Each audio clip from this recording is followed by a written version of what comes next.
हमारे साथ है राजस्थान एकीकृत कर्मचारी महासंघ के प्रदेश अध्यक्ष गजेंद्र सिंह राठौर सर। सर, आज निर्मला सीतारमण वित्त मंत्री हैं, उन्होंने संसद में बजट पेश किया है जिसमें 12 लाख तक की टैक्स के ऊपर छूट दी है। तो क्या कहेंगे कर्मचारियों की? निश्चित तौर पे राजस्थान का कर्मचारी अपनी सैलरी का 2 महीने की सैलरी टैक्स में दे देता था। और ये जो आज जो बजट में माननीय वित्त मंत्री सीतारमण जी ने जो बजट पेश किया है, और मैं प्रधानमंत्री मोदी जी को भी धन्यवाद देता हूँ। पिछले कई वर्षों से हम मांग करते हैं टैक्स में छूट दी जाए, टैक्स की स्लैब बढ़ाई जाए।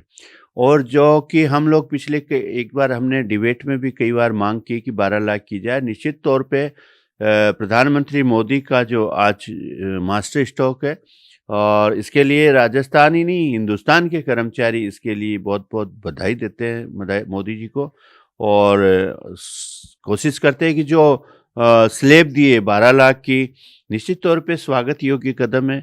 और जो 12,75,000 जो हमारी अलग से रिबेट है, तो निश्चित मानिए राजस्थान के नहीं हिंदुस्तान के आधे कर्मचारी इससे टैक्स से बाहर हो गए।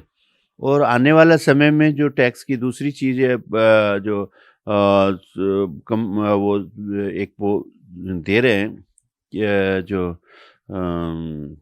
7 दिन बाद में जो बजट के अंदर संसद में दूसरा विधेयक पेश किया जाएगा जो टैक्स स्लैब का, निश्चित तौर पे उसमें बहुत कुछ और मिलेगा। तो मैं माननीय मोदी जी को धन्यवाद देता हूं, और एक कर्मचारियों की ओर से। परंतु एक चीज़ और थी कि हम जो राजस्थान में ओल्ड पेंशन स्कीम लागू है, और राजस्थान के कर्मचारियों की ओर से हम लोग कई बार मांग करते आए कि जो नई पेंशन योजना के तहत कर्मचारी जो कार्य कर रहे थे उनकी वेतन कटौती की गई थी अंशदायी पेंशन योजना में, जो पीएफआरडी में दिल्ली में जमा है भारत सरकार के पास। तो कर्मचारियों को बहुत बड़ी आशाएं थी, क्योंकि राजस्थान में ओल्ड पेंशन स्कीम लागू है। इसके ऊपर स्थिति स्पष्ट करेंगे और पीएफआरडी के पैसे राज्य सरकार को रिलीज करेंगे, जिससे कर्मचारियों के खाते में वो पैसे जीपीएफ में जमा हो। इसके लिए आपने कहीं पहले भी कोई ज्ञापन वगैरह या कुछ आवाज उठाई? हाँ, निश्चित तौर पे राजस्थान ही नहीं, पूरे भारत के चाहे कर्मचारी हो, चाहे मध्यम वर्ग के आम नागरिक हो, इन्होंने सरकार के सामने पिछले कई वर्षों से मांग करते आ रहे कम से कम 12 लाख 10 लाख की जो स्लैब है उसको बढ़ाया जाए, जो बहुत ही कम थी।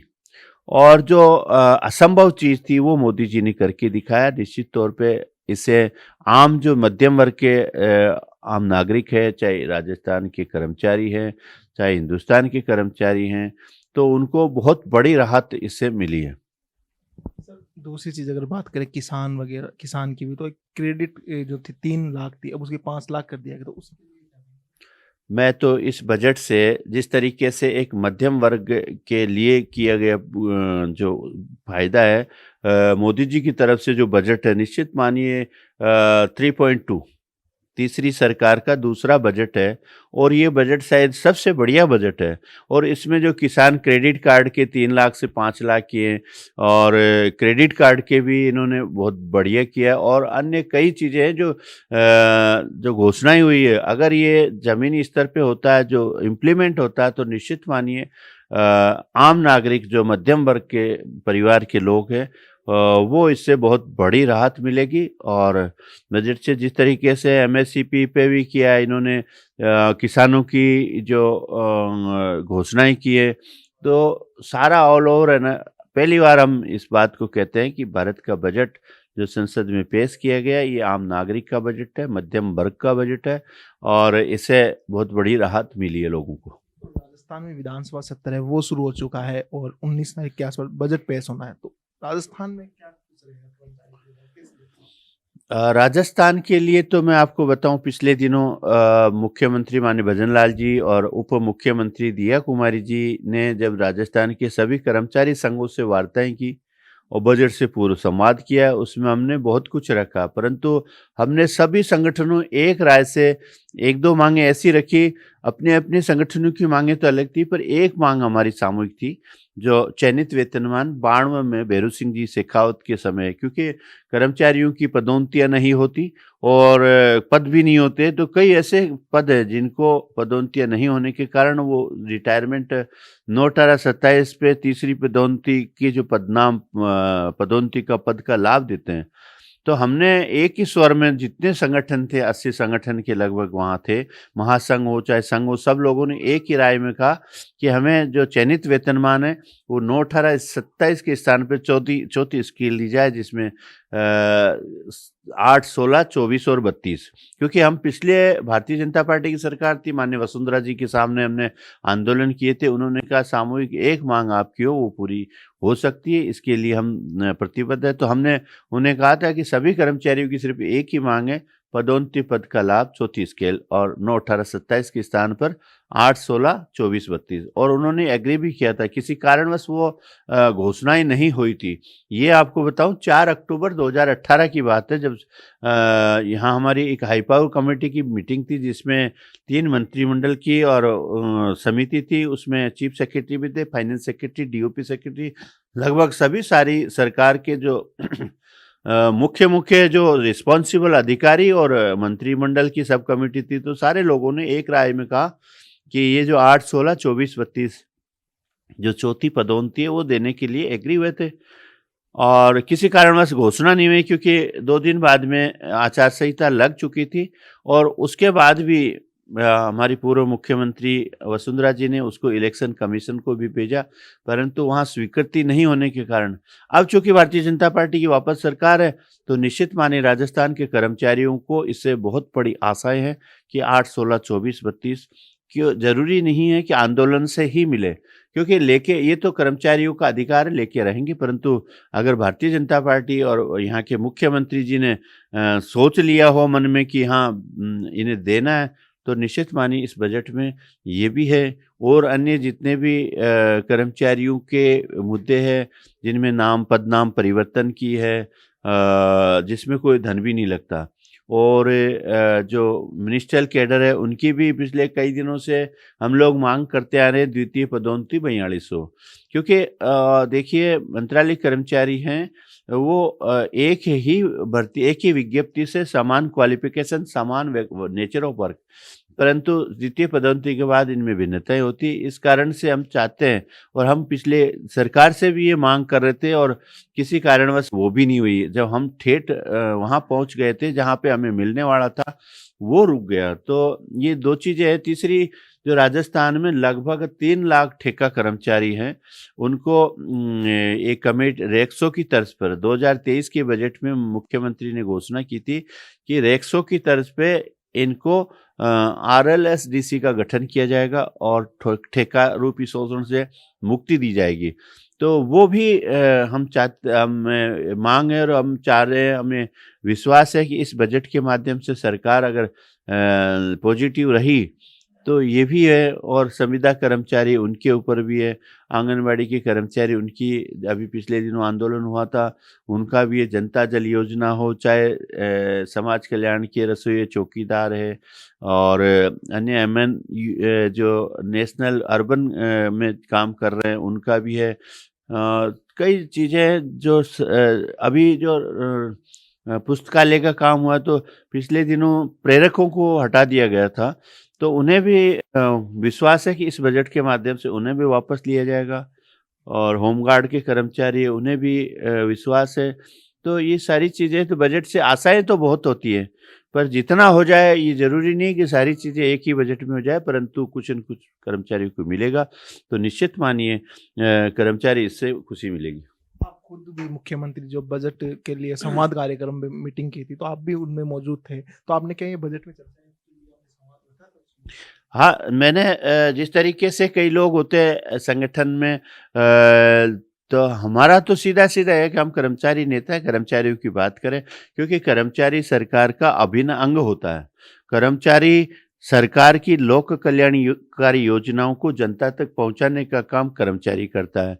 और जब सरकार आखिरी समय में आती है, जब 5वां साल होता है, तब कर्मचारियों की जब आंदोलन होते हैं तब सुनती है।